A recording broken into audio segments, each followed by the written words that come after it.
So the fire wasn't positive, but the decision I took as a result of the fire is positive. And so the message that I tend to give when I'm speaking on stages around the world is you don't have to wait for a tragedy like mine to happen to you. You can just make a decision like mine was just a decision. You can make the decision without the fire and say, I want to live my life like I don't know when I'm going to die, and like life is short, and like life is important, and let's make some important decisions. So that was actually how I started in business, investing in property, being a pilot, and doing kind of crazy adventures and stuff. So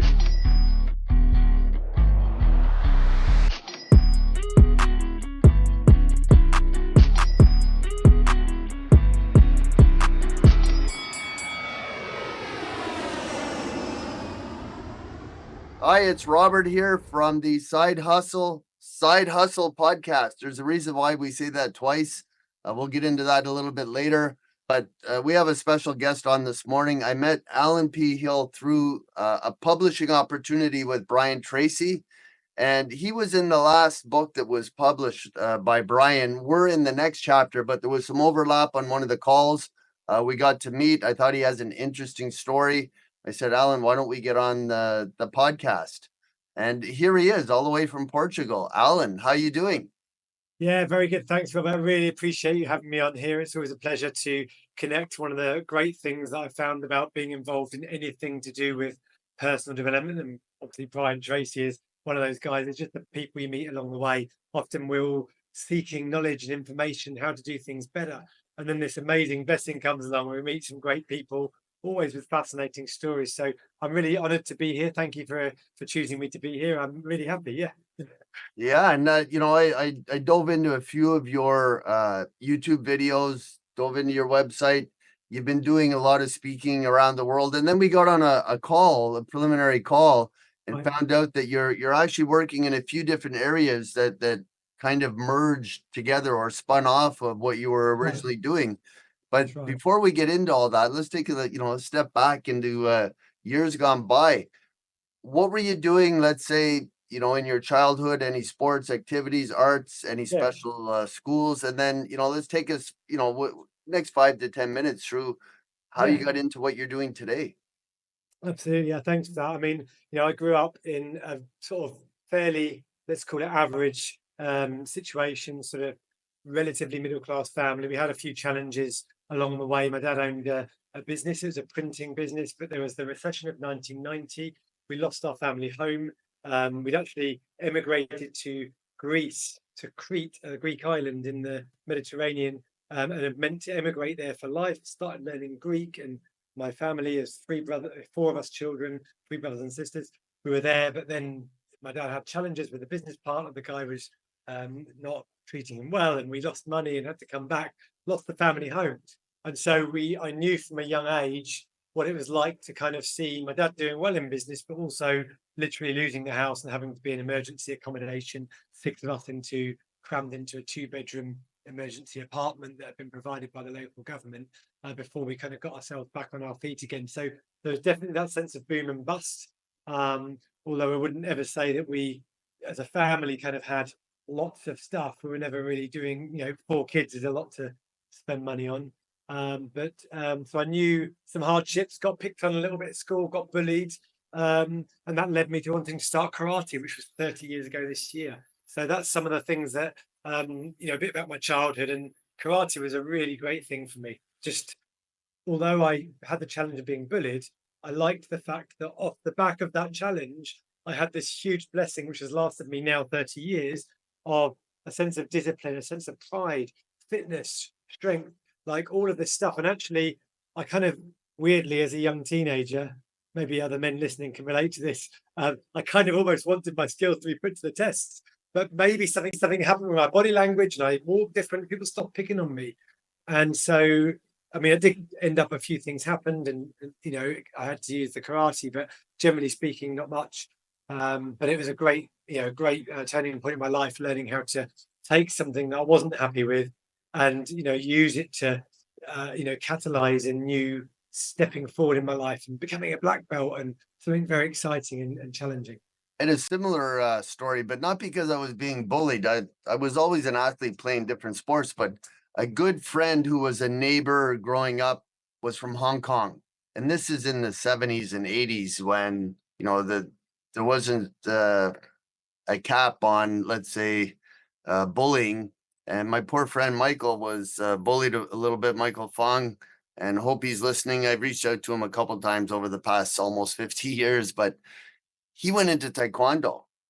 Yes. And in our grade 8 graduation, so you're about 12, 13 years old, he said, I want to do this demonstration in front of the school because there was a play and everybody got to perform on stage. He wanted to do a martial arts demonstration. So he was Bruce Lee and I was the guinea pig. And I still remember we were watching Bruce Lee movies and he was creating all of the act, so to speak. And then he beat the crap out of me on stage. And I still remember we put white buttons. I asked my grandmother for white buttons. I had about a half dozen white buttons in my mouth. And every time he hit me, I spit a button out on the stage like it was a tooth. And That's amazing. the respect that we got after doing that, I'm still getting respect from friends who I saw last year. This is 40 some years later, saying they still remember that on stage. And maybe because of that, I went into karate and then had a 12-year boxing career. But for me, it wasn't about getting bullied, but it teaches you to have a different persona in front of a crowd, or maybe a little bit of confidence. Yes. To not, you give out that aura that, you shouldn't bully people. Not that you can take care of yourself. Right. And it gives, I'm sure it gives you confidence on stage. Oh, totally, totally. Yeah, and we haven't got to that yet about, one of the things I do is public speaker. You can see, for those of you that are watching, not listening, you can see I'm an international speaker, but you're absolutely right. There's something about it. I think what it is, you go into an area and you specialize. Like karate is an area I was training 5-6 times a week. Also doing kabuto, which is traditional Japanese weaponry. It's from the island of Okinawa.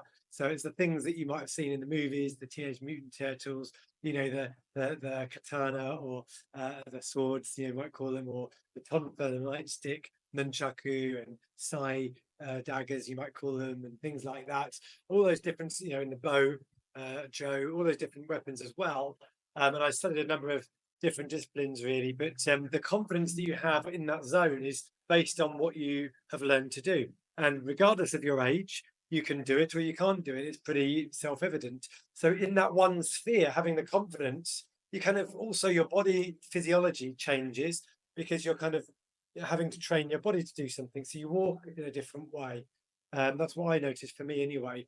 And so, yes, I definitely noticed, like, even as a young man, when I was invited to be a best man and I was dressed up nicely in a suit and walking around as the best man, I felt like I was holding myself in a different way, like, than I might have done if I had that kind of, used to get picked on, try and keep small thing. And so I think definitely martial arts is an any sport that you do, that you focus on long enough to do well at. I think that has huge impacts outside in your personal life. It's definitely something I want my 2 young boys to be involved in any sport that they love. As long as they love it and they want to do lots of it, they'll get good at it, and that will give them confidence. And that confidence is then transferable somewhat, because you kind of know the feeling of being confident. You know that you can get somewhere to a measure of skill. So when you try something completely new, you say, well, I've been in this place before of trying something new and then learning how to do it. So yeah. Yeah, Toastmasters. Yes, Three absolutely. DTMs. Wow. So I've done it 3 times. One of the things I've learned in Toastmasters, or actually learned to learn, that I took from my sporting career, that I just noticed this week. We were at an accounting conference, 300 plus accountants, bookkeepers, and one of the presenters, amazing presentation, great PowerPoint, great. I was, taking notes feverishly because he had all these great points about growing your business. But he was pacing the stage like this as he was talking. And he went from one end of the stage to the other end. And we saw the side of his face, and we saw the other side of his face. But when I had the opportunity to speak, I'm thinking like boxing. I'm always facing the crowd, whichever Yes. way I'm turning. And I'm Yes. facing the crowd. But it's all these little things, all these little skills that you build up, and the Right. confidence. Yes. And I noticed you doing the hand gestures. But for me, every once in a while, my hands will just go like this on stage. And, I'm thinking of the next thing or somebody coming at you, and it just becomes natural. That's right, because you've trained your body. Literally, this is the thing I actually often reference karate when I'm speaking, and I say it's a Bruce Lee. Speaking of Bruce Lee, as you had that experience of being the guinea pig, one of the phrases or sayings, I've not watched much of his stuff. I've actually just focused on training. So I've not watched a lot of martial arts. That's not what got me into it. In fact, I've watched much less than most men. I don't know many movies, but one phrase that I like or saying that he said is, "Fear not the man who knows 1,000 different kicks. Fear the man who's done one kick 1,000 times." And I love that because it's a principle that you can apply to anything, which is karate or martial arts. It's about practicing the basics till they become part of your DNA, that become a reflex. So you can't really think of it. So, right, when I'm on stage, sometimes I'm talking and I might get into something and I'll be like, yes, like this. And it looks kind of quite shocking, but it also helps to emphasize a point. And it just distinguishes me from somebody else as well. But the gestures also come from another part of my life, which is languages. We don't maybe have time to get into that today, but I love languages, and I studied um, informally. We have loads of time. We could keep this recording going all morning. I Well, don't have another meeting for 2 hours, so we could just keep well, rolling. But it that's depends on good. how engaged the listeners are. If they Yeah, want to hear more, exactly. they can just keep playing. Well, I I'll have say a this great one thing. analogy. Sorry, go ahead, Sorry, Alan. we're jumping off each other. Sorry. I was going to say this one thing I was going to say is because languages, you might think, what's that got to do with hands? Well, actually, one of the languages that I ended up becoming fluent in is British Sign Language. So the language that in Britain that deaf people speak. And so I got a degree of fluency in that by living with a friend of mine who I'd met at university who is deaf. And I invited him to live in my house so I could learn his language and we could be friends. And then, yeah, there you go. That's the American A, B, C, D, and so on. British is actually two-handed, so we have A, B, C, D with two hands. But I learned the American system because international sign language, which you might think, oh, everyone that's deaf understands one another. Each different country actually has their own. Well, it's not each different country, but there are different languages. American Sign Language very different to British Sign Language, but Australian, New Zealand, and British Sign Language are very, very much closer. And so, Well, there's even different accents with sign language. It's like yes, Italian. Hey, that's right. hey. It is. It is. It's It not totally is. A, it's A. Yeah, you're right. No, Absolutely. So, they're slightly different gestures and motions. My yeah, my experience with sign language growing up, we have in many countries Boy Scouts and Cub yes, Scouts, and they have Girl Guides and all these things. yes. But I was in, I think it was Cub Scouts, maybe 8, 10 years old, and a friend of mine from the school also joined because it's Uh, outside of the school, and he knew sign language, and you get badges. I think we had to get yes. 30 badges for different things: how to tie 5 different knots, how to do the alphabet in sign language, uh, how to start a fire without matches or gasoline. So you got all these badges, and the first one he got was a sign language. And he said, "Oh," I said, "How did you learn that? It's so interesting." I was 8 years old. And he said, "Both my parents are deaf." And at 8 years old, I didn't know about genetics or how biology works. And I'm thinking, why isn't he deaf? If Right. both his parents, it's like if both parents are tall, you usually get a tall kid, or vice versa. But That's right. I wondered that for a couple of years until I get a little bit older and realize it's not genetic. But that's how I learned the alphabet, and I still know the alphabet to this day. Oh, great. And Well, you could use it. You could use it in an emergency. exactly. If you're in That's right. trouble or something, you could sign But something to somebody. also you can use it for fun. Like my wife learned some because of my friends in the deaf community. I introduced her to the deaf community. We had a load of deaf people at my wedding. I was best man at a deaf wedding. Had to do the speech and sign language, all of this, and the amazing community. But because of that, it means that, and all of my friends from university that had met this guy, it means if we're on the other side of the pub, not so often these days, but back when we were younger, we could kind of sign what we wanted to drink. We didn't have to shout or anything like that in the days before mobile phones as well, or if it's too loud to use it. And I can kind of communicate with my wife across long distances without having to shout or try to see a bit of lip reading. So it's fascinating. Oh, you're on mute. I couldn't hear that, Robert. Sorry, you're on mute. You're on mute. Oh, okay, yeah. Yes.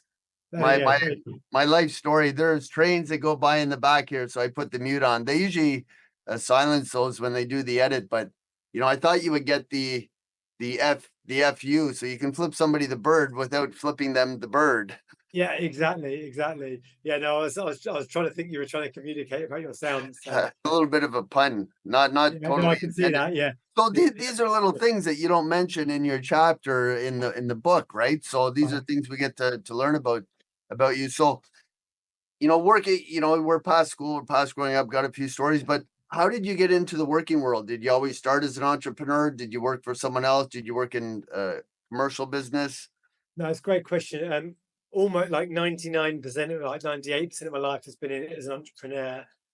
Basically, I went to university. I studied linguistics, so the study of how languages work, which is hence the interest in languages. Um, and then I went to teach English, basically because it was the first job that I could get that paid better than Starbucks or something, out of university, while I was applying for a proper job, like a graduate scheme job, you know. So all of that was going on whilst I was trying to get a job. Like every university graduate struggles with. Yes. And I was like, when am I ever going to get a job? And I took English teaching and it was paid better than some of my friends who were in graduate jobs. But I knew that it wouldn't like grow much from there. It would stay there or thereabouts, maybe increase with inflation. So I knew that I had this temporary period of time where I was earning more than them. I'd moved out of London. I went to University College London, right there in the centre near Euston. And I'd gone back home to live with my parents, basically, because if I'm honest with you, I was just a bit nervous of spending money renting a place and not having a job. And I'd go back home, get a job, I'd be applying for jobs in the city from there. And while I'm doing that, I'll teach English. So that was how I started. And then the long story short is that, well, okay, so this is also isn't in the book, but this is probably a pretty big part of my life that I don't know if you know about this. We haven't discussed this before, but this is exactly 20 years ago, 2004. I'd been back from university for about 3 years, living at home with my parents and saving up money to buy my first home. And then there is a fire in our family home. So the fire just destroyed our home, like completely destroyed it to the ground. Like everything that we had was gone. All of our family photos, our heirlooms, souvenirs, gifts, everything that we'd ever had. So we had nothing at all left. But unfortunately, the real true tragedy was that my dear mum, who she was the cornerstone of our family, 4 kids, myself, one of those, and my dad, a husband of 30 years, didn't make it out. So unfortunately, she died in the fire. And so myself, my 4 of us kids, and my dad were homeless, without my mum, suddenly, all of a sudden, with nothing. Literally, that one of those stories of nothing but the clothes on my back. Um, and so that was a real challenge. And so why I say that is because at that time I was working as an English teacher, still applying for jobs, just about to get my first home. And then this happened. And it was obviously a really big, challenge to say the least. And, so I always say, well, in the couple of years it took me to really get back on my feet, I did some thinking and I realized that I couldn't choose those cards that life had dealt me, but I could choose how to play those cards. And so at that point where I made a decision, I said, I'm gonna rise up. I'm gonna treat this like a test. Like, how could I look back on this and see that I rose up and I passed the test, as it were? Really, I wanted to say, how could I live my life in honor of my mum in a different way? And so from there, I said, you know what? Life is short. My mum died aged 54. How could I live my life in a way that honors her seemingly early death? Right? Because we all think that everyone dies when they're old, but of course that's not, the reality with everybody. But so therefore it becomes a shock when someone dies when they're not old. So I was sad or upset or challenged or whatever because my mum had died earlier than I was expecting. But the reality is, hello, everyone's going to die at some point. It's all going to happen, and we just don't know when. So I thought, well, how can I live my life differently from here on in a way that ends up being, whilst I would never want that to happen again, to try to recoup as much positivity out of this as possible, to almost sort of end up being a net blessing, if that makes sense. Like if you imagine, like the analogy I always say is like your life is like a stock market. You have up days and down days, and then suddenly, boom, there's like hitting rock bottom, like a, Taking the positive from the negative. right, exactly. So imagine this stock market crash, gone down like 100 points. It took me a couple of years to sort of get back to sort of where I was before. I thought, you know what, something's happened here. I've learned how to get there from there.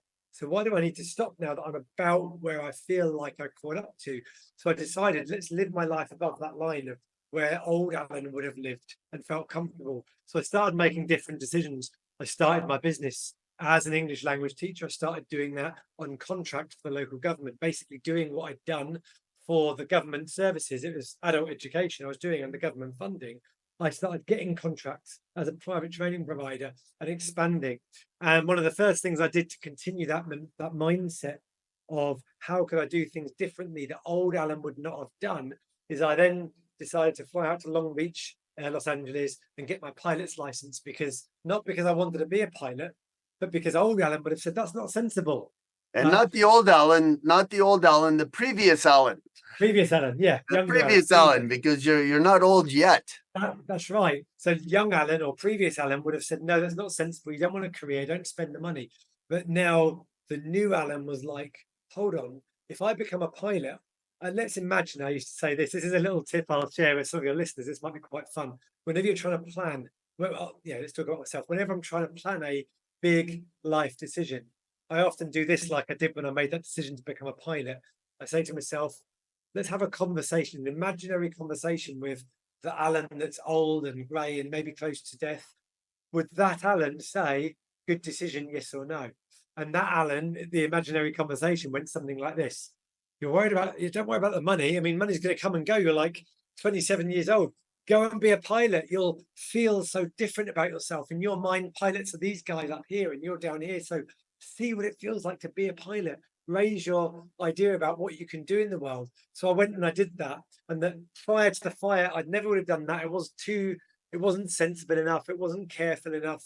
So my point with all of this is to say I went down to rock bottom, back up to normal, but then carried on living high above the line. And any time that I made a decision that was the kind of decision that was above where previous Alan would have made those decisions, is like positive stuff that's happened as a result of that decision based on the fire.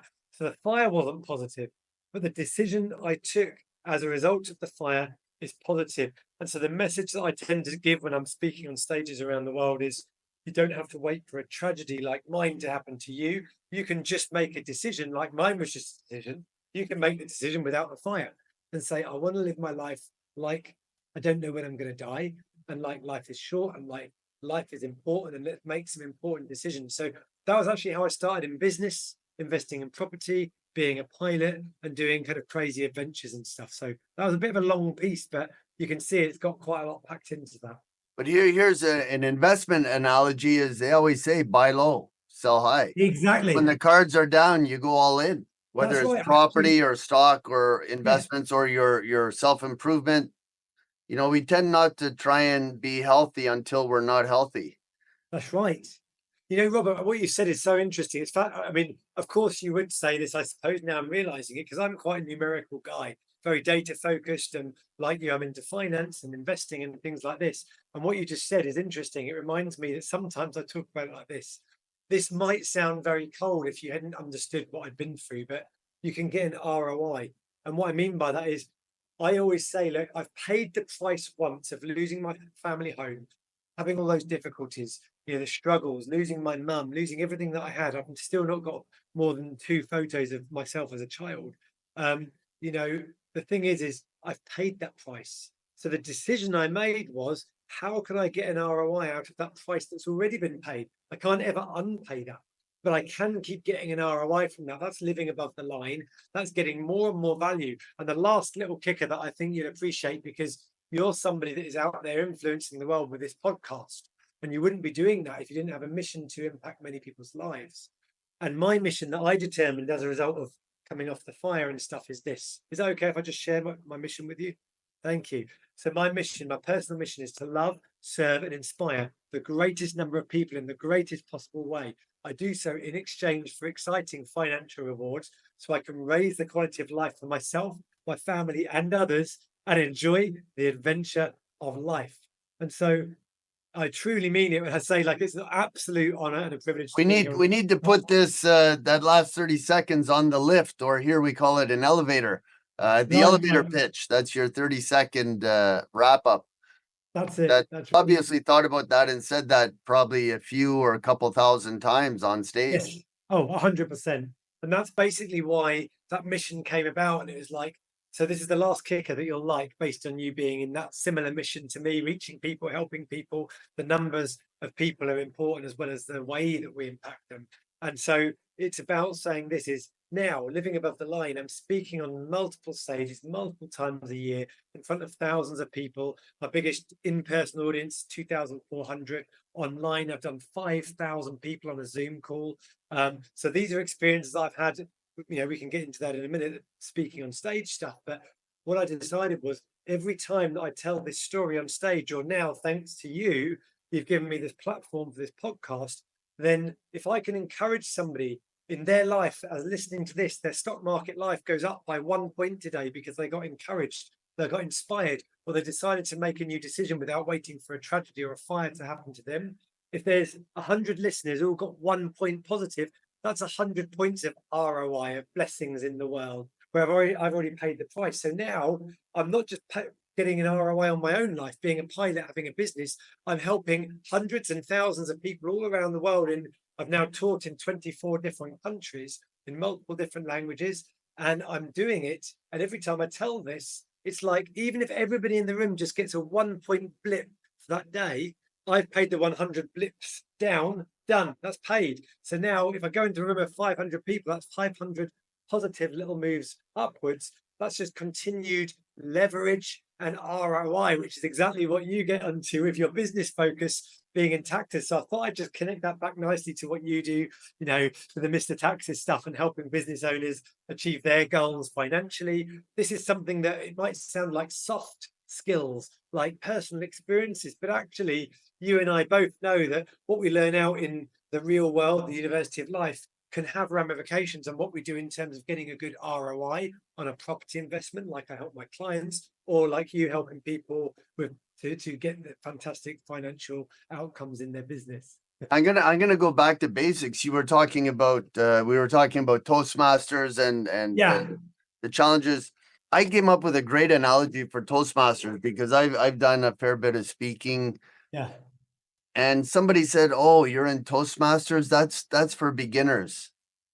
And I was a little taken aback. I wanted to put my hands up and let him know about it, but I bit my tongue and I thought about it, and I came up with a great analogy for Toastmasters.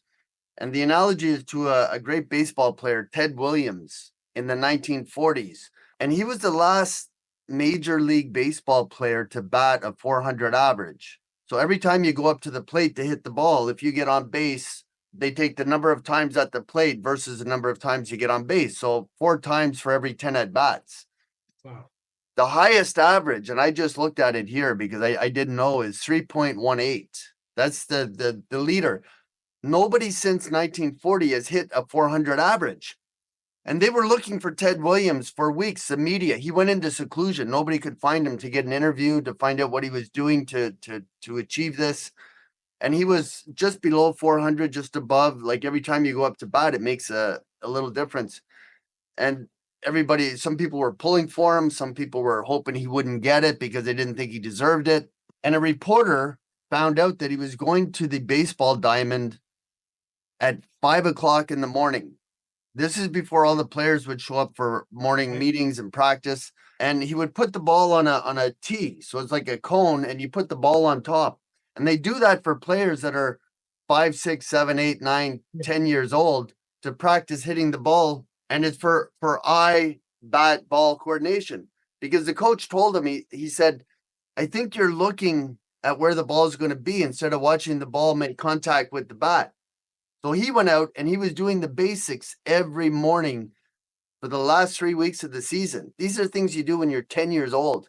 And lo and behold, he managed to achieve the 400 batting average. The last player to do it out of thousands of players a year and tens of thousands of games a year by going back to basics.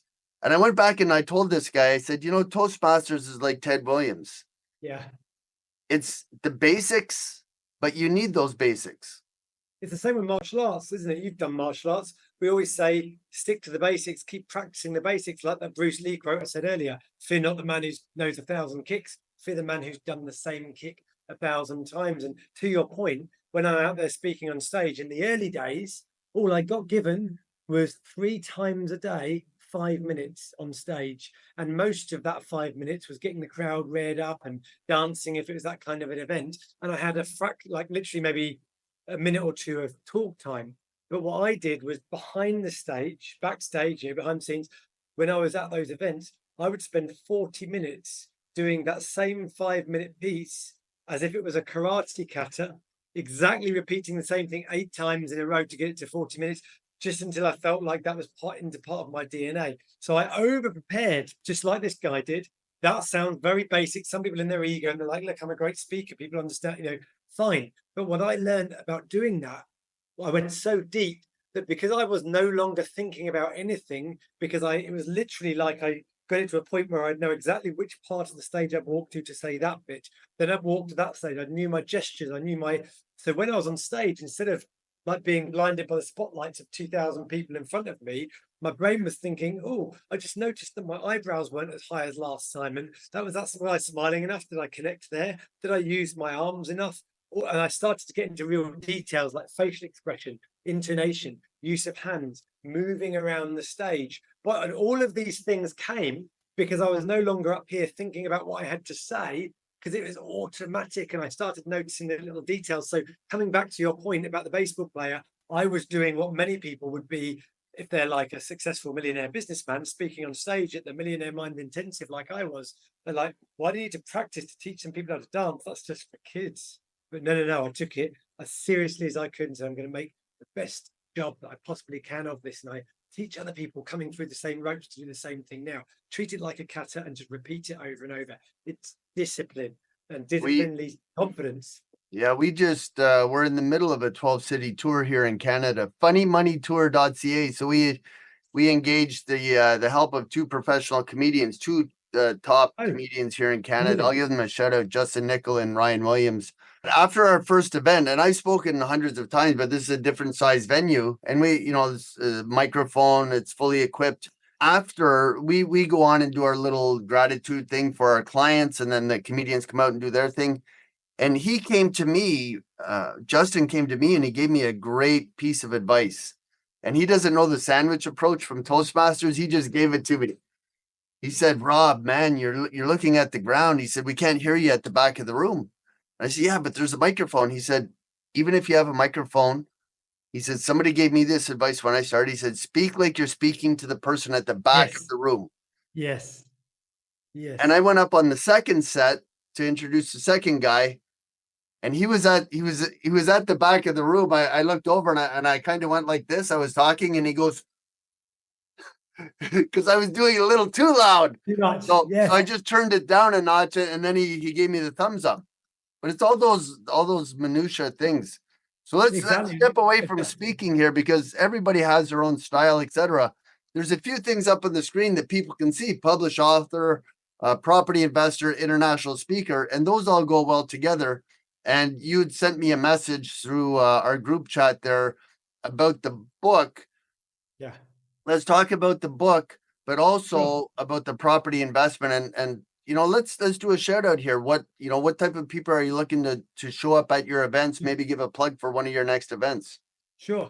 Well, so there's a couple of things I do differently. So as you said, I'm a property investor myself. That means I have a portfolio in UK, Portugal and Brazil. Mostly in the UK is the investment side. Brazil and Portugal is more heart home investment. Basically, I've created a passive income through property investing.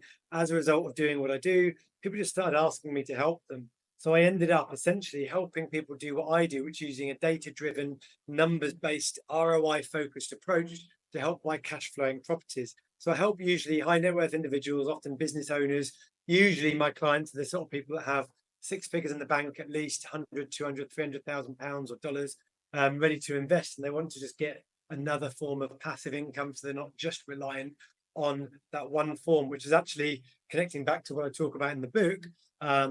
and we'll talk about why I do that and the reason why it's in the chapter later on. But just to keep it light and top level at the moment. So I help investors buy property from all over the world. Got a client right now from New Zealand, from Singapore, from the US, many from the UK as well, helping them to buy properties through limited company structures there, just to create that stability, the passive income, and take advantage of all the opportunities that are there. So that's something that I do, helping people out just on a one-to-one basis.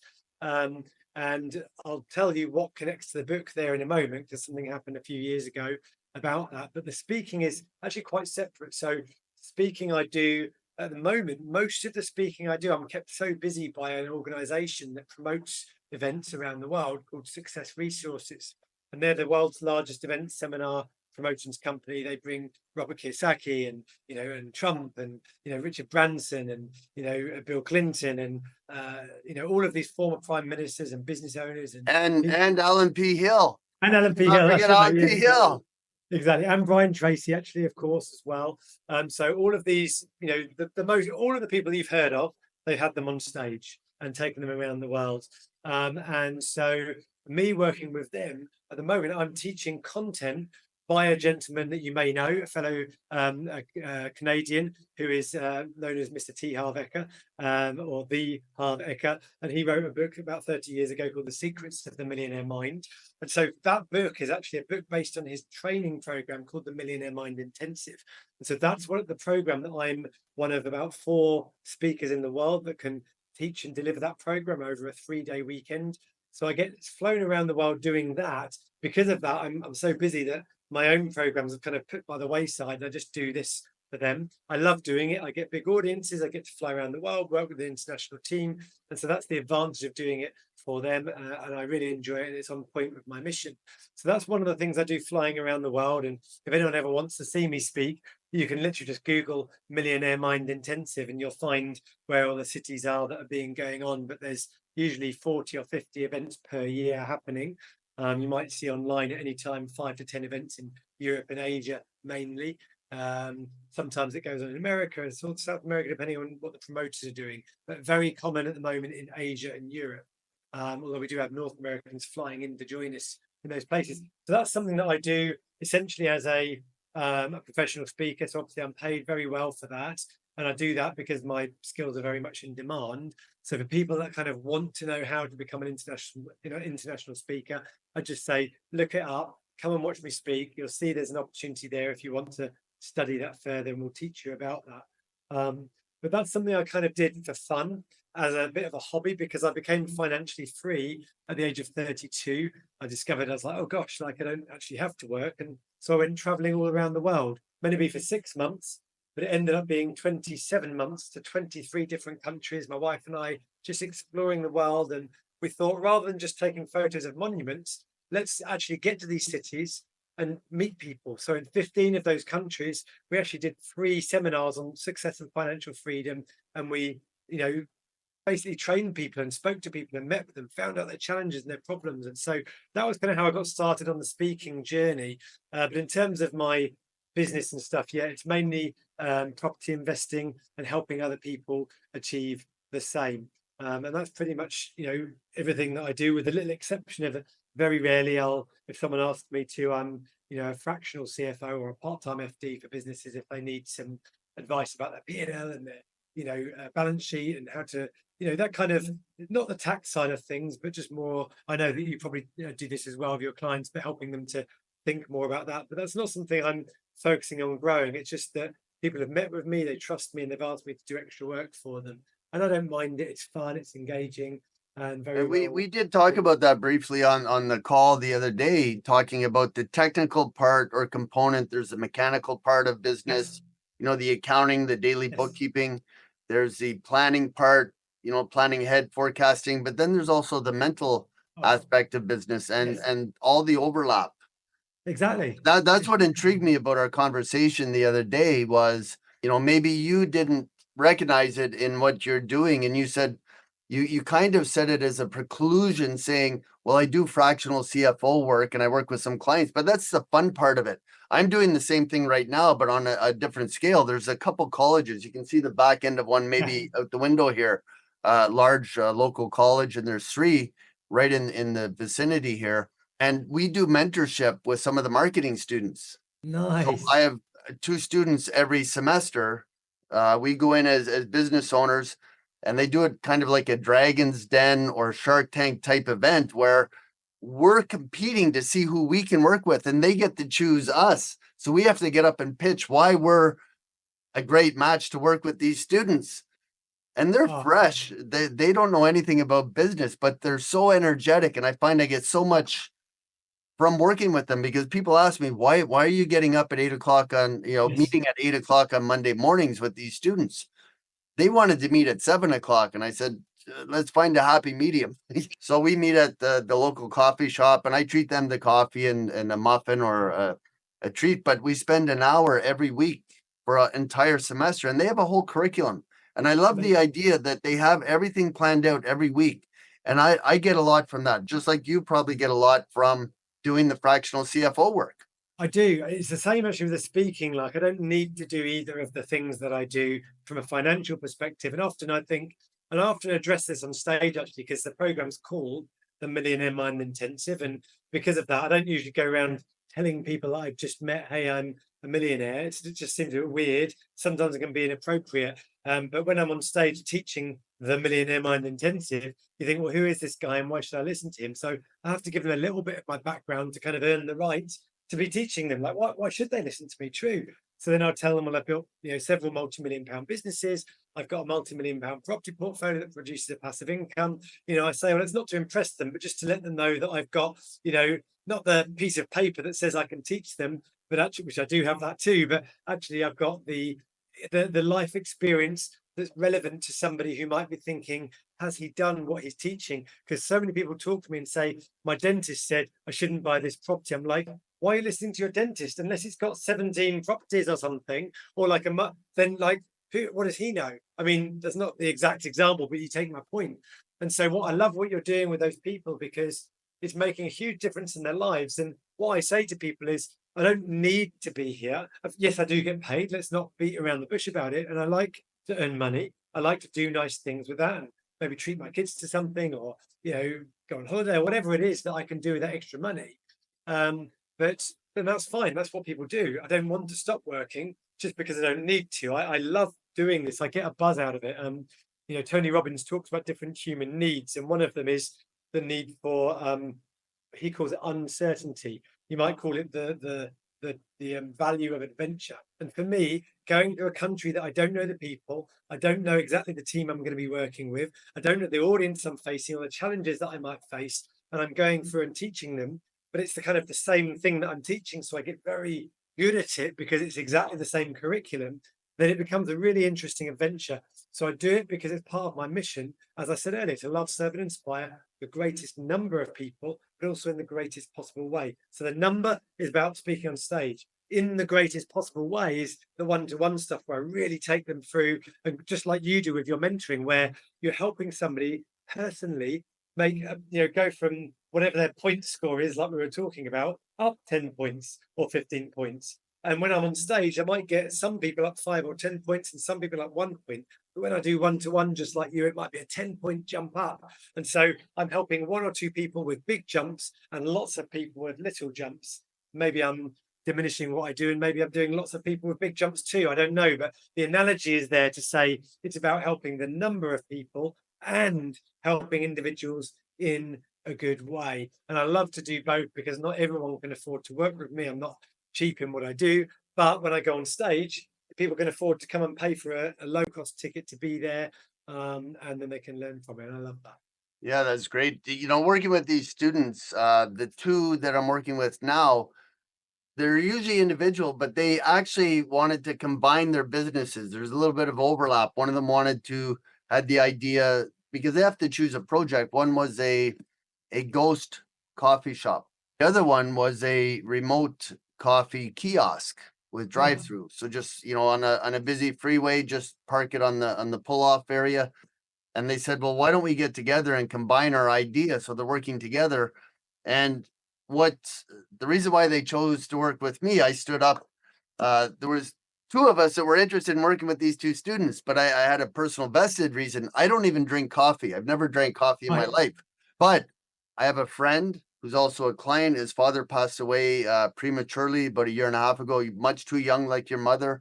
And he's taken over the entire business. They have just under 30 locations in Western Canada. They like to say they don't compete with Starbucks. They are, there is no competition for them. That's what he likes to say. But I stood up and I said, well, I don't know if you really want to work with him because I work with Kayvan Ramadi, the owner of Waves Coffee, the third largest coffee chain in Canada. And you may want to work with me because I have a direct contact with him. And they came running over and giving me high fives. They're like, we'll work with Rob. So it was a little bit of a success. But then I told Kayvan about some of their ideas. And he said, I've been thinking about doing that. And I've been thinking about doing that. And he's coming out to the meeting on Monday. We're actually meeting at one of his coffee shops. And Nice. he said, I'll treat on Monday. I Did don't even he? have to buy the coffee this Monday morning coming. So That's it's amazing. great. See, what I love about this, Robert, and this is an example. Often I teach about this on stages, like people who are doing well, people who are successful in life. Often it's not that they get there and then they decide to start giving back. It's just part of their DNA. And so for you to be giving your time to go and talk to these individuals, it's a humbling thing. It's a generous gesture. It's also empowering. It's also empowering. Exactly. Well, of course it is, and you'll get a reward from that too. But it's so yeah. I'm just wanted to acknowledge that you've been And doing it's this. reciprocal. I think Yes, reciprocal might be another word because I get just as much out of these meetings. Yeah, we feel um empowered, sharing our knowledge, some of our resources. Like the last team that I worked with, I actually love their idea so much. We actually funded their website and lent our team to them for the next year. I said, we'll lend our team to you for the next year to develop your website amazing. and your marketing, because for our team to do it, it's a couple hours a month and we have them full time, but Right. we're lending a couple hours a month to this project. And will we get anything back from it? Maybe. This new group, I don't even drink coffee, so I don't even have a vested interest in the product. Well, but you do have a vested interest in the future of humanity. Essentially, Yes. you're picking people who are close to you that's who you can work with, and you're helping them, and you're doing it without a direct, explicit. There's no transactional element. There may be well, what you put out there, you get back type of a sense to it, but you're not doing it with any guarantees. And the wonderful thing about that, this is what I feel it is to truly be human. And I think that once you've covered the basics, you've got enough to pay the rent and all of these things, or the mortgage, whatever your situation in life is, then when you start to get to that situation, you can start to think like with us, we traveled around the world, but we didn't want to have a holiday. We wanted to reach out, figure things out, connect with people. It's like giving back seems very human. And the people that are struggling sometimes question and say, well, why would you be helping if you're so successful? It's like you don't realize I'm so grateful and happy that I'm successful. I want to pay it forwards. I don't know about you, Robert, but for me, I always remember whenever I was in my early 20s or late teens and a kind of an older businessman, like 10, 20, 15 years older than me, would be like, I'm treating you to this dinner. And I'd be like, you're paying for my meal?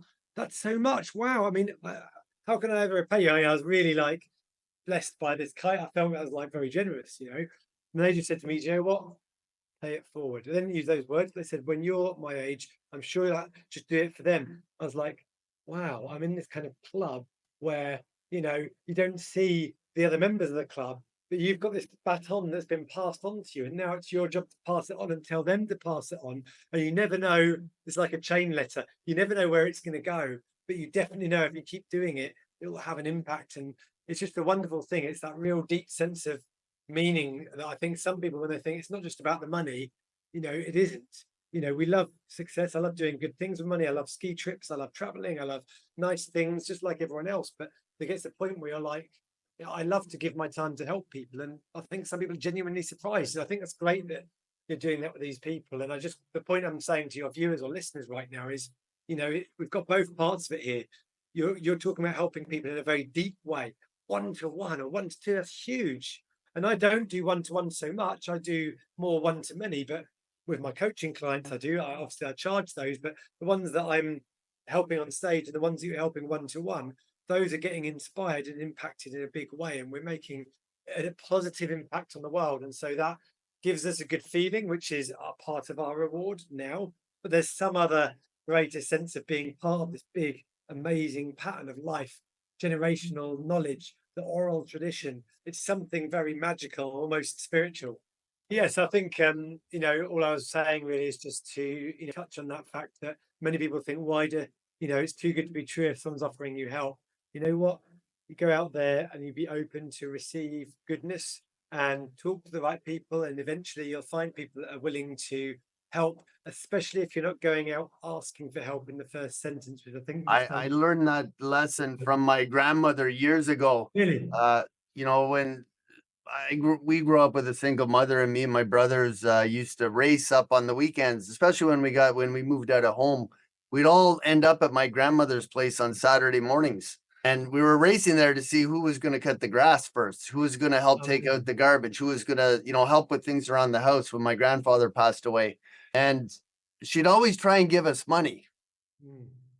and it was a little bit creepy. My grandmother was a short woman, and she was very well endowed. Let's just say Yes. that, which always caused problems with her back. She always had to sit down because so we were trying to just help, just being good kids. And she always had money tucked in, rolled up and tucked in, hiding. And we're like, no, we don't want the money, grandma. But it wasn't about that. It's we genuinely did not want her to give us money. Right. But what she would do, she would always hide it in her jacket. She'd hide a in Canada, we have $1 and $2 bills. We used to have currency, now they're coins, but she used to hide it in our shoe. When we'd leave, we go to put our shoe on, and there's money in there, and we'd hide it in Ah, the drawer to give it back to her. So there was always this little bit of tug of war. And okay. one day she stopped me and she said, Robert, she goes, you have to take the money. When somebody offers you money, especially if you've done something for them, she said it makes them feel good. Yes. She was saying is it makes me feel good to I don't need this money. You take it. You go buy a hamburger or a treat or take your girlfriend out or do something with it. And she said, just smile and take it graciously. It's a And now great anytime lesson. anybody offers me anything, I just say, thank you. And I Yes. remember my grandmother, right, who's not here anymore, but what a great piece of advice. And she Oh, wasn't a it's businesswoman. She fantastic. wasn't full of all of these one-liners and all of these Yeah. cliches. It was just something she genuinely told me. It's very valuable what she taught you. It's one of the pieces I teach on stage at the Millionaire Mind is to say, if you don't, everyone, in order for there to be a giver, there has to be a receiver, and vice versa. It's equal. It's not like one is better than the other. And I learned this lesson as well, which is that sometimes when someone gives you something, they're doing it because they need to feel good. And if you reject it, you don't let it land, or you eventually receive it, but make them really work hard. Like it's taking the pleasure out of it. So You now actually what make I them feel worse. You actually make them feel exactly. worse. Exactly. So now what I do is I've trained myself that if anyone comes up and gives me a kind compliment, rather than being the humble, oh no, no, no, no, I would look them in the eye and say, you know what? Thank you so much. That means a lot to me. If they give me that gift, if they give me money, I'll accept it and I'll look them in the eye and I'll say thank you. Even if I don't need it, even if they're poorer than me, but they want to pay me for whatever reason, I'll accept it for that reason. Now, it doesn't stop me from finding something nice to do back for them, whether it's monetary or not.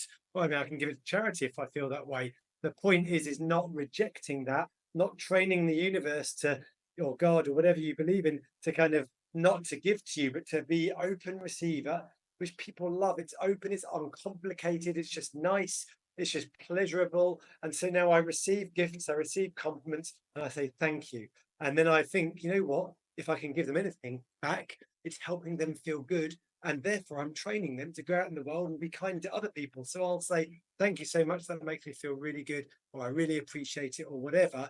And then they feel good, and now they're going to go off thinking, oh, and then they're going to be going and giving kindnesses to other people. And what a world that would be if there were more people doing more kindnesses to other people. I had met years ago, and I noticed now a lot of these groups or speakers are preaching gratitude, and I Yeah. find some people like once you notice people doing it, it tends to feel like it's being overdone. At Right. the end of the call, thanks so Yes. much for getting on the call with me, Yeah. Robert, or thanks so much for taking care of that. I really appreciate it. And it doesn't seem natural in some case, maybe because we notice it. But Yeah. the first time I noticed it was about 2012. So we're about 12 years ago. We had at that time 12 locations. and I was pitching, a friend set up a lunch with the largest mortgage brokerage founder in Canada. And he showed up about 10 minutes late for the meeting. And I was like, what kind of guy is this guy? Where is he? What kind of businessman shows up late for lunch? And I had to get to after. And we were doing under $1 million a year at that point. And I'm thinking, who shows up late for a meeting? Right. And I noticed his truck come in from outside the restaurant, fairly nice restaurant. And he came, I saw him slam the door, came rushing in. He said, Darren, Robert, he goes, I have to apologize. I'm late. He said, really sorry, guys. He said, let me take care of lunch. And he sat down, and it was a genuine, apology, Yeah. but it was coming from the heart, not being trained to be grateful. And then I noticed, I noticed that right away. I didn't notice it as gratitude or appreciation. It was just something genuine. I really noticed. I was like, wow, there's a real guy here. Like, Yes. their company is now worth $800 million. Wow. And when he came into that meeting, Darren, who was a little more mature in the business world than I was. He said, Gary, what were you up to? He said, what's going on this morning? He goes, oh, you wouldn't believe it. We were arranging financing with one of the biggest investment groups in Canada for a $600 million equity infusion into our fund. So they're the mortgage brokerage center in Canada. They do about $1 trillion a year in mortgages now. And they take a percentage of every mortgage, and they're doing $500 million a year. And what I noticed during the waitress, and she said, would you like some water, gentlemen? Are you ready for your orders? He goes, we're not quite ready yet, but thank you so much for the water. He goes, I really need this. And it wasn't like, oh, we're really grateful for the water. Thank you so much. It was like, yeah, thank you. I really this. And everything he did.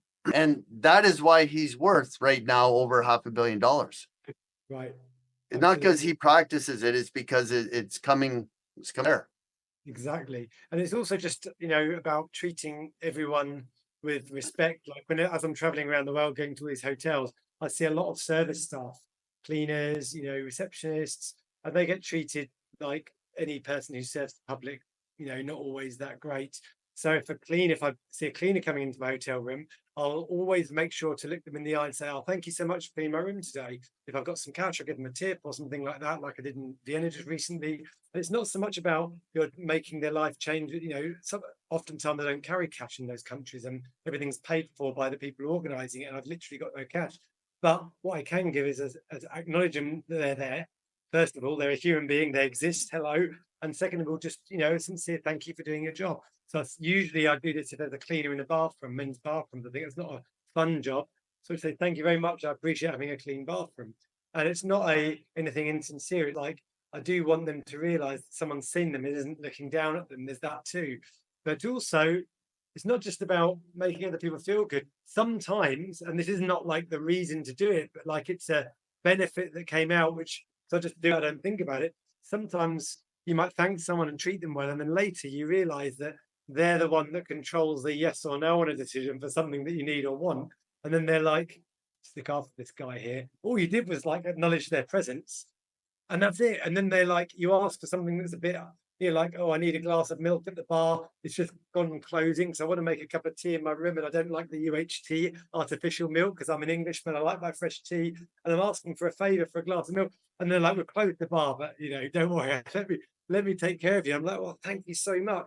And I know it's funny, and you might look like I'm overdoing it to say thank you so much. For me, to enjoy a cup of tea is a real pleasure, and having just the right kind of milk that's not the heat treated stuff that tastes a bit weird and sweet to me, who has tea all the time, it makes a big difference. And I really enjoy the tea. If I don't have it, I have the tea and it's okay. And I'd rather have that than nothing. But now I'm like, thank you. You've just given me the chance to have a real moment of a simple pleasure in life. And that means a lot to me. Thank you. So it's these kind of little things that make a difference to other people's lives, but sometimes it ends up making a good difference to you as well. So the English tie into an English story. Growing up, again, single mother, we had a small townhome, and the neighbors, the homes were attached. We were at the end of the row, and the neighbors directly next to us were from England. And when I was in my teens, the neighbors, Bessie and Brian White, were from England, and they had the English accent strong, and she would drink her tea, reminding me of that as well. But she liked her strong liquor as well. She liked her whiskey, and she used to sneak that into the tea, I think.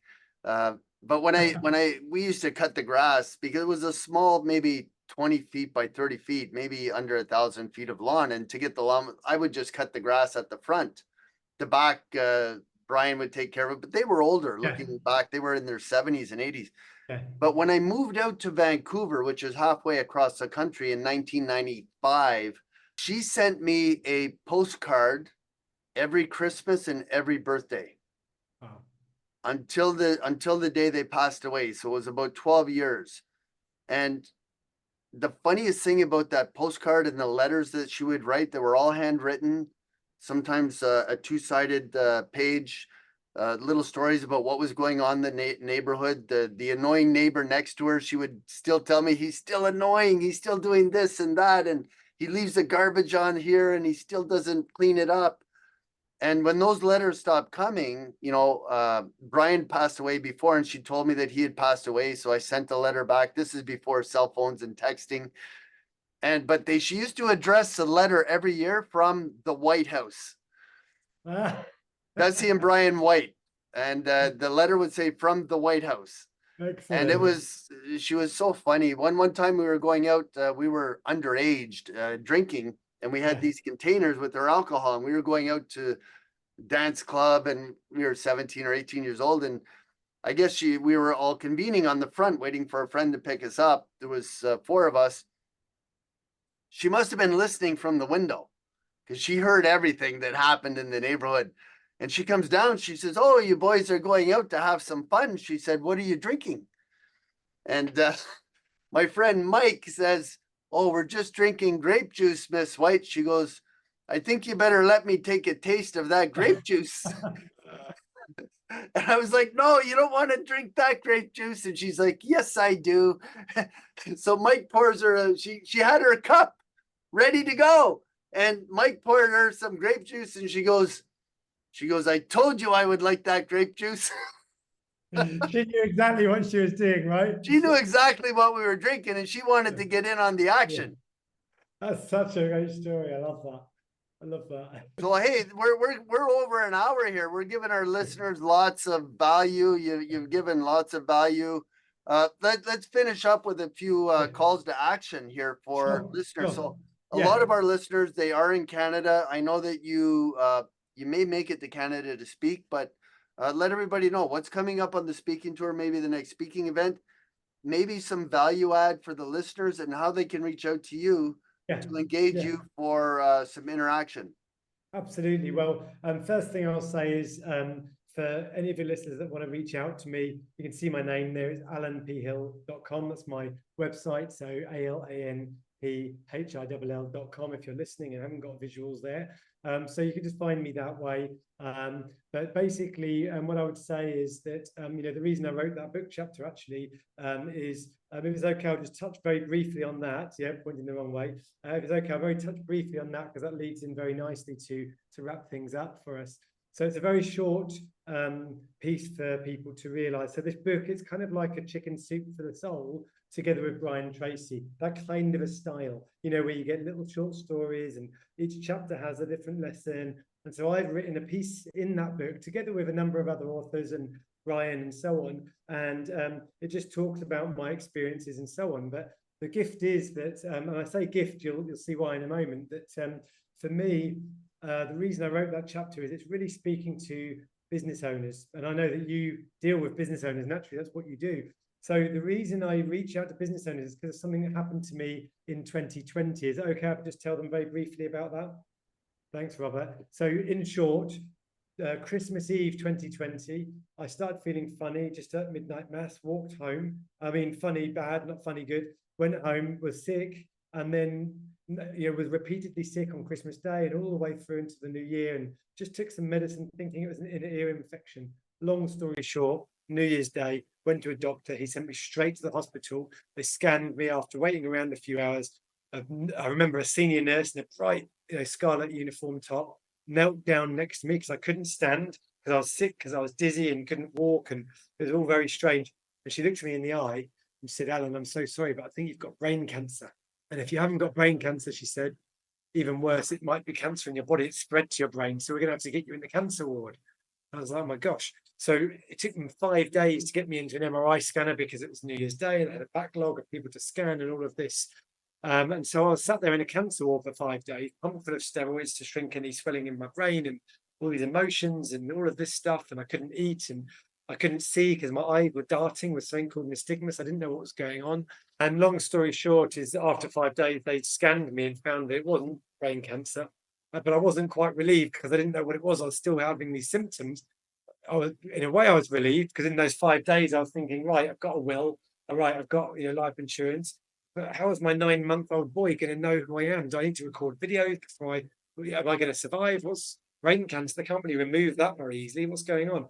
So all of that was going through my head, but eventually they found out it wasn't cancer. It was actually a kind of a stroke, a small, very tiny bleed. It was not like a stroke in the normal sense. It was essentially like you have those kind of when you get born a birthmark, like a little raspberry in your skin, but on the brain. They're quite common. I think 5% of people, or maybe it's a 0.5%, but anyway, enough people that in an average school, you'd have a few people with that, and most people it just sits there and nothing happens. In a small fraction of those people, it bleeds, and mine bled a tiny amount. We're talking, I had a little round bit, about a centimetre, but it's enough to cause all this stuff. And I was in hospital for a month. I couldn't walk. I couldn't hold down food. I lost 10% of my muscle mass. I wear an eye patch because my eyes I couldn't see. I lost the taste on half my tongue at one point, and it was a terrible time. The worst thing was they sent me home. I had 2 false starts trying to go home, and then that night I was sick again. I had to go straight back within a matter of hours and be faced with how long am I in hospital again? And at that point, I was in a neuro ward, neurology ward, and surrounded with people with like a bit missing out of their head or like rocking backwards and forward, or just shouting random swear words out. And it was a very strange place to be. And I couldn't really watch movies, and like my eyes were so weird. Just my goal at that time was literally daily goal: sit up in bed 3 times to eat and drink. And I had some terrible side effects. They gave me triple the dose of medicine you get for chemotherapy patients to deal with sickness, which, if anyone knows what I'm talking about, without going into details, it gave some horrific side effects and the most pain I've felt in my life. But the reason I bring that up, it might seem inappropriate in a way on this kind of a call, is because one thing I was fortunate to not have to worry about was the finance side of things. I had passive income because my earned income was one thing, but my passive income was another. And so with the passive income, I was able to, a month after being out of hospital, it was just time for COVID. I emigrated to Portugal 5 days before lockdown, just recovering still. I had all these freedoms and options because of my financial freedom, because of my property investments. That was like initially a side gig, just something I did and let it run. It was very passive. And so the reason I say that is to many business owners are extremely financially successful, but actually they're at huge risk. Like if one day something like that happened to them, how would their family survive? They might have life insurance, fine, if they died, but what if they didn't die and they lingered around the drain for 5 years, or they just never died, but they were just sick and couldn't walk again and couldn't work again, and now they're living in a way that they're not meant to be living. They're not used to this lifestyle of no income and having to go on government handouts. A really huge shock. We've got like insurance for the worst case if someone dies, but not if you're just generally not quite well enough to work. And I had this uncertainty of, could I ever walk again?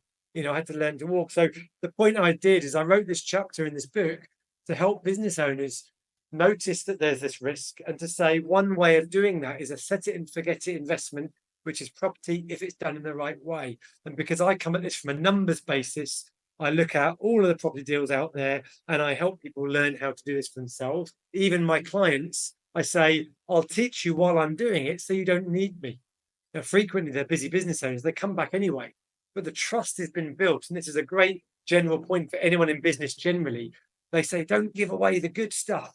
I give it all away because it creates trust. And then people say, Alan taught me how to do stuff. So it's not like you go to a psychologist and they're like, you need another 10 sessions. Yes, I think you need some help extra. No. I give them everything. If they're able to do it on their own, fine. But most of them just think, well, he's explained it all. I know how genius it is, but actually I just want him to do it and I'm happy to pay for it. I'm busy making my money over here. So I help usually business owners to create that additional form of income so that they never get faced with that.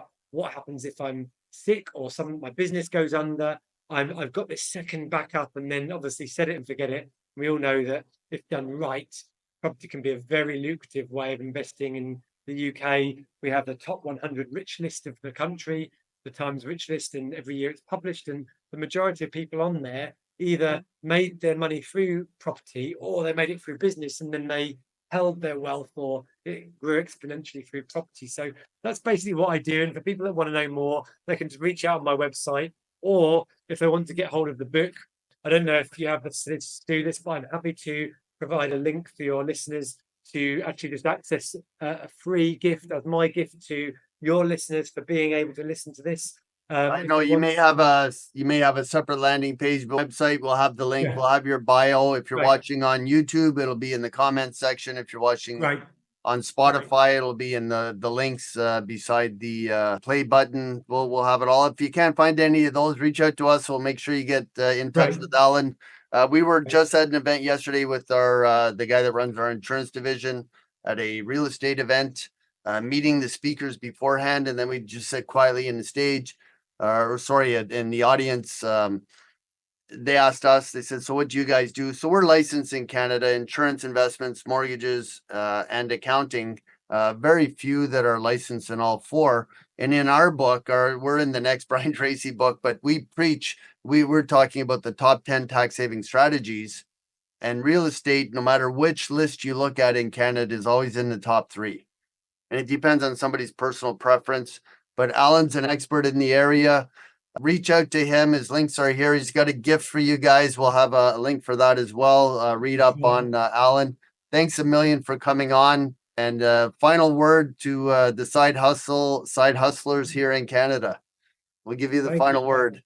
My final word is, look, if you're in business or want to be in business one day and you're focused on making a good income, providing for your family, just think about your retirement. It comes sooner than you think. It might come upon you sooner than you think if you have a challenging situation in your business or in your health or your family. And wouldn't it be wonderful to have the freedom, not just the wealth or the financial success, but also the freedom to choose what to do with your life? And that's what it's all about, creating financial freedom. And all I'll say is, it doesn't matter what part of the world you're in, you can invest in any part of the world.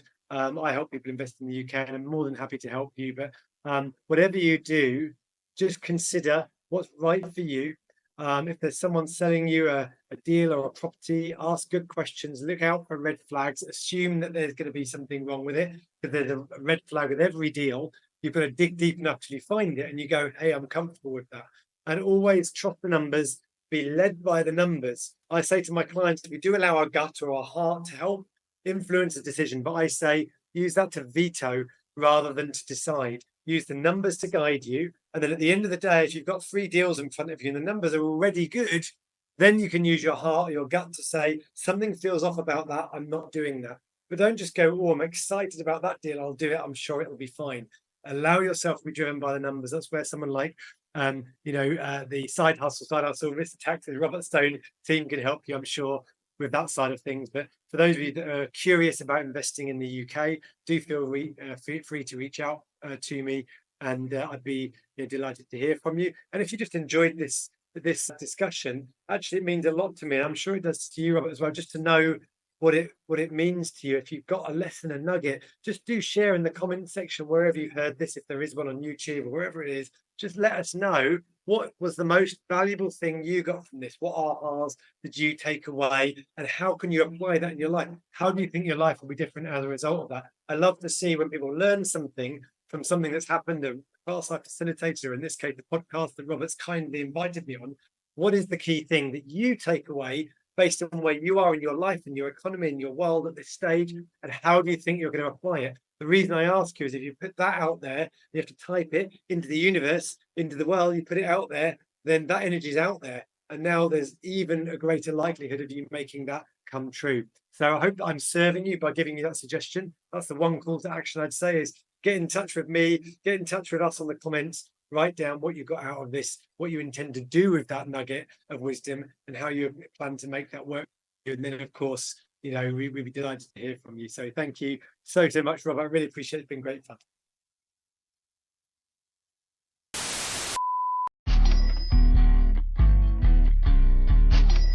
Mr. Alan P. Hill, Jeez. you get the book in the back there. You're ready to roll. Right, that's how I roll these days. We're recording already, but I only do this. I'll explain a little bit later, but just to let you know, so we can be on the QT. Sorry, I didn't hear that first, but you only do what? Sorry. We said I have the recording going, but we'll stay just to let you know, so we can stay on the QT. Yeah, got it. So we don't let the cat out of the bag. But I record these because at the end of, I get this idea, maybe a year ago, I was out at a movie with my son, and at the end of the movie, they have the trailers and the outtakes. Oh yes, yeah. Bloopers. So we started doing that with our podcast at the end. It's like, but wait, there's more. And then we have a candid chat after, little things that people may not talk about on the podcast. I know there's some things that people always don't want to go out in public, like the secret sauce, so to speak. Yeah. So those I don't really have too much that that I wouldn't be willing to share in public. I mean, I'm so used to speaking in public, it become like a second nature to me. So I'm pretty comfortable in my own skin with. Like a politician. Oh well, I wouldn't say that. No, let's not start with the insults already. It's too early. Exactly. If you want Where to go are you there, located? What city are you in? So I'm in a city in the south of Portugal in the Algarve. The nearest place that people might know is called Vilamora. It's got a marina with loads of yachts and stuff. And next to Vilamora is like an area around the marina, and the known town next to that is called Quarteira. So like quarter, but with EIRA, Quarteira. It's a lovely little family town. 10 minutes walk from the beach here. And so yeah, really happy with that. Yeah, so I love it. How about you? Whereabouts exactly are you again?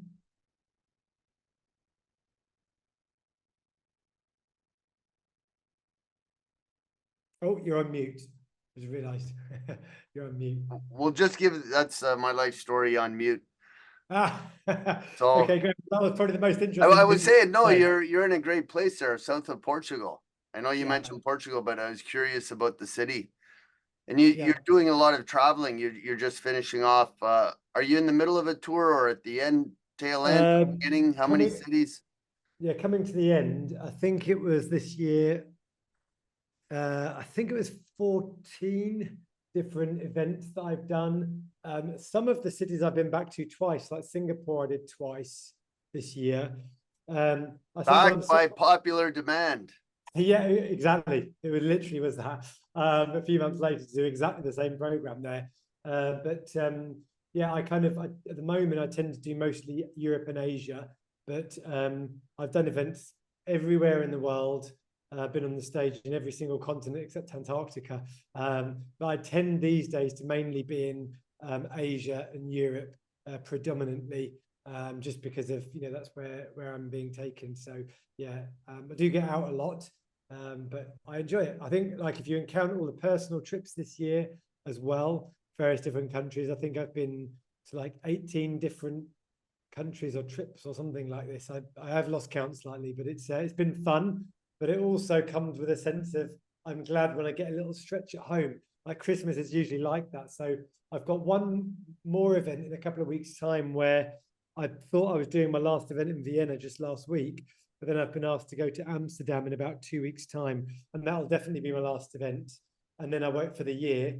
Then I'll have nothing for maybe, I guess, 6 weeks to 8 weeks, which is fantastic time at home and Christmas. And I mean, I will go to the UK and visit some friends and stuff and maybe go skiing, but those are very different to doing stuff away from the family. So yeah.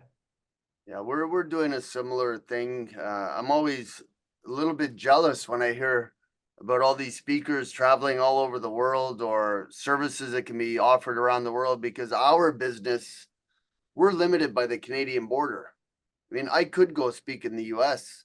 I could go speak in all these countries, but we can't provide services to these people. And we don't have a product to sell. Right. But there's more than enough business in Canada. Yeah. I wonder, I mean, because what I thought of first was I know that because of the regulations and so on, you can't do that.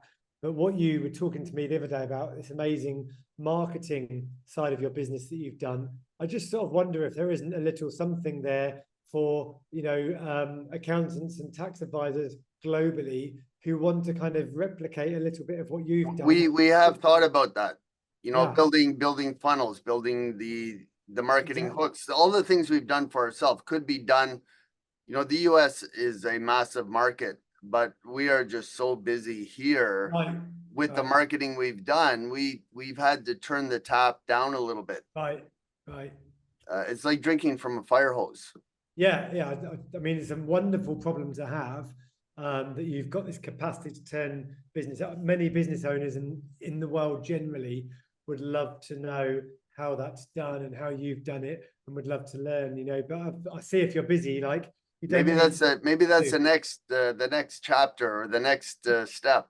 Who knows? Absolutely, yeah, absolutely. I think it's a great idea. People And definitely want. you were talking about all these different branches that kind of spin off of businesses. So we'll get Yes. into it. I usually do a countdown and then we'll do Okay. a 3, 2, 1. And if there's anything you bobble on the call, I just do one of these. It makes it easy for the ladies that do the editing for us Yeah. to Okay. kind of Fine. block it. I don't have cue cards that say cut or No, action. that's fine. I'm That's not a fine. director. No, I'm to be just honest with you, Robert, I'm absolutely fine with kind of, because I'm so used to speaking literally 8 hours in a row on stage sometimes. If I don't mind kind of just addressing anything that comes up as we go, so that there's not really any need to do editing. But what you want to do is entirely up to you. But I'm very relaxed. All I wanted to ask before we get started is if there's any particular direction that you wanted to go in or avoid, if there's anything that you would think particularly would serve the listeners to the podcast, then Alan, who's asking the questions here? Ah, No, we'll just let it go where it goes. that's You good. watched a couple of ours, so we'll get Yeah. it rolling here. All We'll right, do a let's do it. countdown. 3, 2, 1. All right, great. That's it, and it's a wrap. I always say Amazing. smash, bash, and kick that like button in the you know what. It's on one of our intro videos, and I we love played it at that. the beginning of all our YouTube videos. That's great. Smash, bash, and kick it in the you know what. Hit the Yeah, I like love it. button, make the comments. Hey, I that love was it. great. I can't wait to see I don't think we'll have too many edits other than I forgot that the team leader on the other side is not in today and the other people didn't have the key, so I had to go let them in. But That's all good. it's, uh, All good. But it's wonderful. I really enjoyed it. And I love today. This was really interesting for me because we had some back and forth. I appreciate your generosity with time and being such a great listener. You really made a space where I was able to touch about things that I'm really passionate about, sign language, See, I karate. was just luring you in, waiting for the I, for the I for the know big punch. It's the rope a dope. Muhammad exactly. Ali, his rope a dope technique. Do you remember that? I don't know. I So don't. he was Muhammad Ali was fighting George Foreman, and Right. Muhammad Ali at that point in his career was undefeated. Ah, He had never lost. He ended up losing fights when he got older. Some people don't know when to quit, or you can't quit when you're at that level. But he had lost his first fight to a guy by the name of Joe Frazier, and Joe oh Frazier yes. knocked him out and broke his jaw. So it Yes. was a humiliating loss. But Joe Frazier wasn't a slouch. He Ah, was just a rough fighter. And George Foreman, after Muhammad Ali lost to Joe Frazier, George Foreman knocked Joe Frazier out. wow. And George Foreman had won every one of his fights by knockout at that point. So Wow. now Muhammad Ali's fighting George Foreman, who's unbeaten. Jeez. Muhammad Ali just lost his Beat the last guy who fight. beat him. Yeah. Yeah. So Muhammad Ali, uh, and there's another funny story behind it, but Muhammad Ali, instead of going after him, he laid back on the ropes and because George Foreman was always coming forward. But when he was on the ropes, George Foreman kept coming forward, and he couldn't hit him because his arms were too crowded. And Muhammad Ali was just pushing his arms, and he ended up winning the fight. Muhammad Ali won the fight in the second or third round. Amazing. Because George Foreman just got so tired. Yeah. Yeah. And they said, "What were you doing?" He called it the rope-a-dope. Yeah.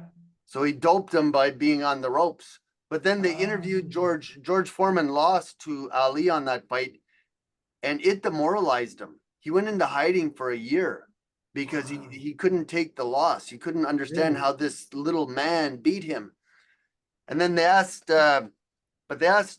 George Foreman years later about his fight with Joe Frazier, because George Foreman's fighting Joe Frazier, and Joe Frazier just beat Muhammad Ali. Yeah. And they said, "Weren't you afraid? Were you nervous?" He goes, "Not a chance. I'm George Foreman." He goes, "I walked up to the middle of the ring," and he goes, "I stared him straight in the eyes." He goes, "And I prayed he didn't look down because my knees were shaking together." And George Foreman's a little bit of a comedian, big guy, but he was a big man. At one point he was over 300 pounds. Yeah. I think that's, 130 kilos or 140 That's kilos.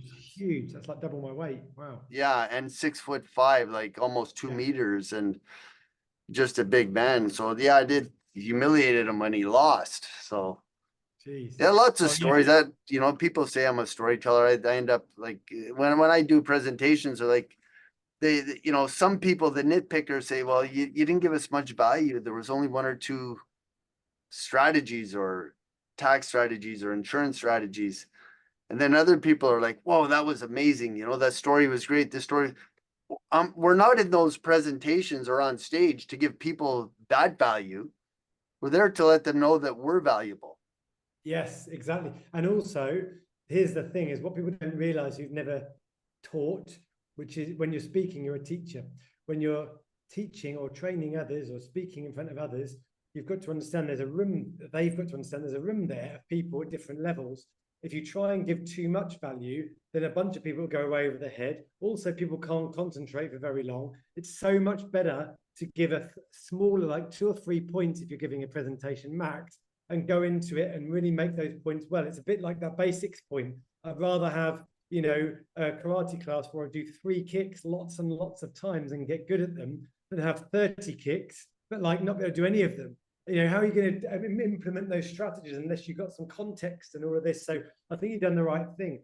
And the thing that I think was great today is that you brought those stories in, but yeah, you definitely grew out of me in a way that other people, find maybe sometimes difficult. Is you created this space where I was able to go there and then go there. And it was all actually really fun and interesting, and different parts of my life that came in. It wasn't just about, hey, guys. I did have a list of general questions, 6 questions, but I kind of got them all answered, but I just flow with the conversation. I think that's what podcasts should be. Agreed.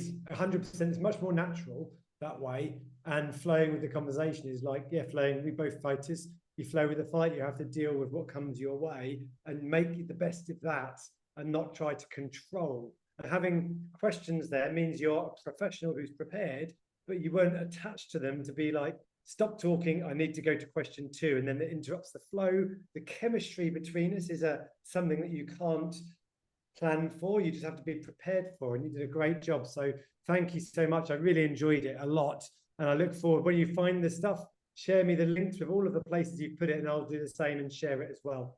I'm do you know Les Brown? Yeah. Les Brown. So we got to be part of an exclusive group. It was a coaching program, and they brought Les Brown in. Yes. Very small room, and I was in the front of the room. And I pulled my camera out when he came up on stage. And his voice is very empowering. It's like God is speaking to you. Yeah. He looked down, he looked right at me, and he said, "It's all right. You can video, but just please don't share." Oh, okay. And he went on with his speech, and it is riveting. The story he tells, I gave him credit in my chapter about this passage that he talked about, and I'm going to pull it up here and send you the link and Yeah, share it with you. please. Thank you. My only ask is don't share it publicly. No, Or no, Les private. Brown will hunt me down, or his No, of lawyers will course, hunt me down. of course, of But course. how can I find it here? Put it on. Copy the link address and I'll put it in the chat. Okay.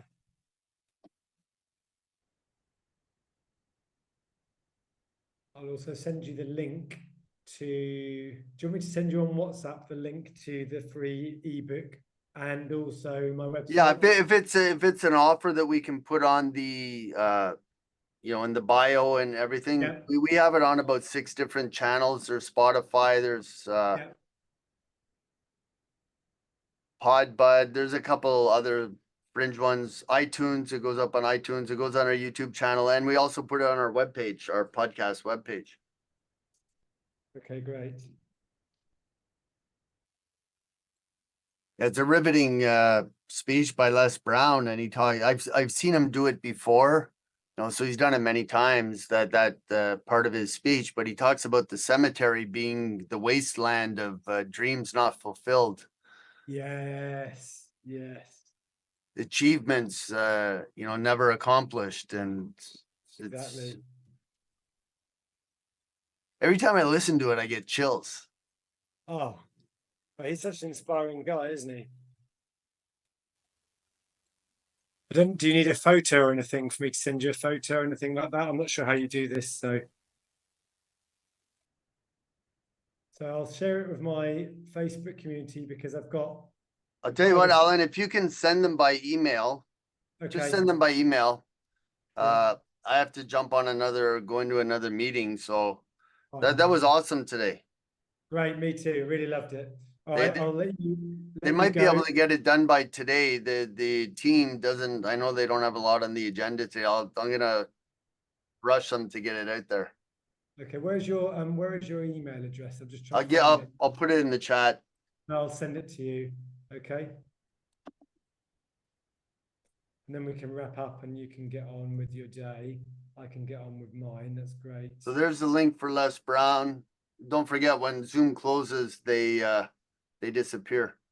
But Right, I'll okay. get it to you. If you miss it or don't get it or can't get the link for Les's video. That's right. I've clicked on it now, so I'll look at that privately.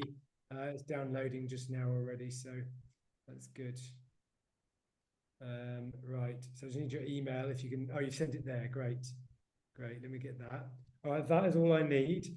Once it's Awesome. done, I'll share the link on all. If your team can email me back with all of the different places where it is, then wherever appropriate, I'll send all of those things out and share it as well. So I've got about 6,000 followers on Facebook, so it might increase some of the listeners to the podcast generally, hopefully as well.